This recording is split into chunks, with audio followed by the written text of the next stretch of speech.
Welcome to the channel. In this video, I'm going to test the MacBook Pro M5 Max in some Blender rendering, Viewport performance, and OpenData benchmark, as well as running a simple fluid simulation test to test the CPU. And this here is the cooling pad I use to run this laptop for benchmarks.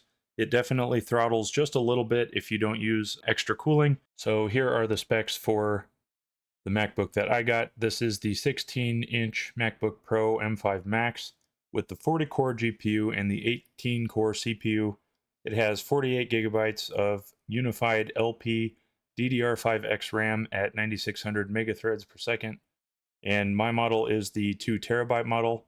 Also, join the Discord if you want to discuss all of this kind of stuff more in depth. So we'll start off the testing with the render tests. And this is the classroom scene. It only took 8.4 seconds on the MacBook Pro. Next up is the barbershop. I have these sped up just a little bit. This one took 49.3 seconds. Next is the heavy scene, the Lone Monk. This one is sped up quite a bit more, but it only took just under 60 seconds. And finally, for the rendering, this is the Scanlan scene. And this one came in at 34.6 seconds. So next up is the viewport test. This is just one of my animation scenes, and I basically will just hit play here. And this ends up leveling out at about 3.1 frames per second. You can see it in the red text at the top left of the laptop screen there. I noticed that there is no Vulkan support on the MacBook, so whatever backend it is running is what we get. So now we'll test the Blender OpenData benchmark. You can see there I'm running the M5 Max 40-core GPU. And I sped this up significantly as this test does take a few minutes.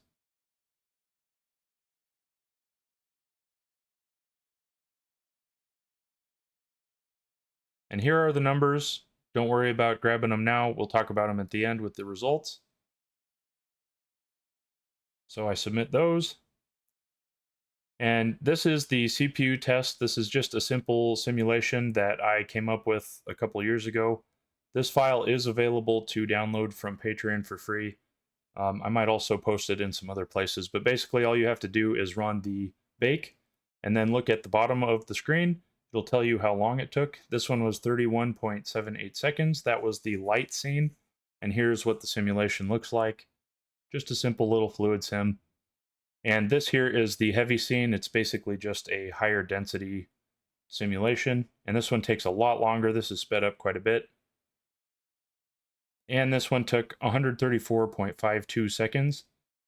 So I will show you the other results I have. People have submitted some numbers to me over time, so feel free to run and send these back if you would like to. So now let's talk about the results. We'll start off with rendering. I have all of the M5 Max results highlighted in yellow, so they're easier to see. And we'll start with the classroom scene. It took 8.4 seconds on the M5 Max to render the classroom scene, which puts it very, very high on the list compared to the other GPUs and machines that I have tested. Next up is the barbershop. Similar result. The M5 Max 40 core is slightly slower than a 4070 Ti Super and slightly faster than a 5070 Ti according to my old tests. And I will rerun some of these over time to make sure that nothing changes for Blender cycles. But as you can see, this thing is very, very fast for a laptop. And it makes the future look bright, in my opinion, for APUs and smaller platforms. Next is Lone Monk. Before we get into it too much, I do have to mention all of these NVIDIA results that I have prior to basically the end of February of 2026 were skewed quite a bit. So over time in these videos, we've talked about the weird results with AMD and Intel and Apple honestly outperforming NVIDIA on just this scene, and I figured out why. If you leave the open shading language checkbox enabled, it will significantly slow down the rendering. And I didn't realize this. I usually try not to change the scenes. That's why I left it on all this time. And I think it got worse as time went on because, as you can see by my results here, I'm showing the M5 Max beating 4090s and 5090s are just out of reach. So I think the old results need to be rechecked. So just keep in mind, I'm aware the NVIDIA results here are fairly skewed. I would say everything else, all the other brands are still good data because that open shading language checkbox is not available for the other brands of hardware. But next we'll look at the Scanlan scene. This one's kind of a more normal situation. In this one, the M5 Max was a little bit slower relatively than in the other scenes, but you can see it's still beating a RTX Pro 4000, and it's just a little bit behind the 5070 Ti, so pretty incredible for a laptop. And yeah, the price is high for the MacBook Pro, but I think we're seeing the laptop and desktop performance converge now. Really exciting stuff for the future. But next up here, we'll talk about the Viewport results. So this is from my animation scene that I played back. I recorded 3.1 frames per second for the M5 Max, which I thought was surprisingly low. And if you see the note here, there is no selection for the backend, so Vulkan backend is obviously not supported on the Mac at this time. I don't know if it ever would be or wouldn't be. This one was surprisingly low, I would say. It's down there with all of the Intel cards that clearly had some bad support in Blender 5 and maybe 4.5 as well. You can see some of these other results, like the 5070 Ti that this thing has been competing with in the rendering is basically more than 4 times faster than the M5 Max in the Viewport test, and I'm not entirely sure why. And maybe they'll update, to have a little bit better support for Viewport performance. So I find that interesting. The next one is the Blender OpenData benchmark. This one's pretty straightforward.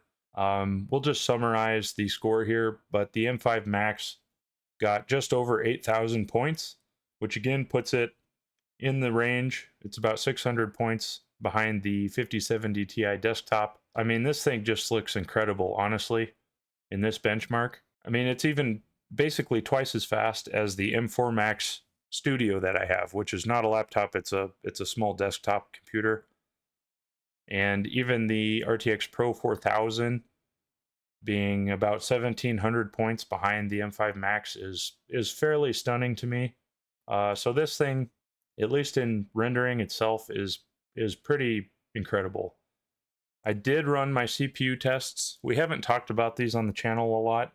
I think we need to circle back because if you look at these models, there aren't a lot of brand new ones. So I think if you guys want to download those, I'll have a link in the description.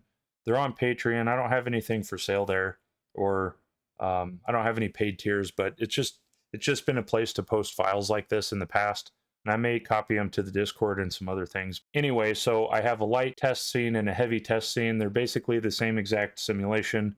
The heavy one just has a significantly higher resolution, so it uses more RAM.